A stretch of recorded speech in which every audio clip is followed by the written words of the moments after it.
এইখানে আপেল পেরে এক জায়গায় জমা হচ্ছে। আমাদের এই কাশ্মীরি ভাই সাহেবকে আমরা জিজ্ঞেস করব কি ধরনের কোনটা আপেল। আমিও সাধারণত নাম জানি, কিন্তু তবুও এর কাছ থেকে আমরা জেনে নেবো আর আপনাদের আমি শিখিয়ে দেবো। हाँ अच्छा भाई साहब, ये सेब का नाम क्या है? इसका नाम है गोल्डन डेलिशियस। गोल्डन डेल्सास चमूरा। इसमें चमूरा। हाँ, ये गोल्डन डेल्सास चमूरा माने ये टेस्टটা কিন্তু দারুণ। ওই গোল্ডেনের থেকে টেস্ট বেশি এটা। नहीं बात एक बात करूंगा मैं। हाँ, ये बताएगा ना।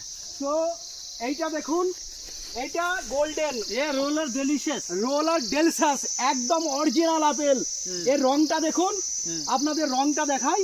এই যে রংটা দেখছেন, এটা কাশ্মীরি আপেলের রং, একদম পুরো লাল হবে। আর আপনাদের আমি দেখাই যে আমাদের সিমলা থেকে আপেলগুলো আছে, ওটা সাধারণত কিরকম হয় আপনাদের চিনিয়ে দিই, বাজারে গিয়ে ঠকবেন না। ये এই যে कुलू হ্যাঁ, डेलिशियस। এই দেখুন, এটা হচ্ছে কুলু ডেলসাস, পুরো লাল টকটক।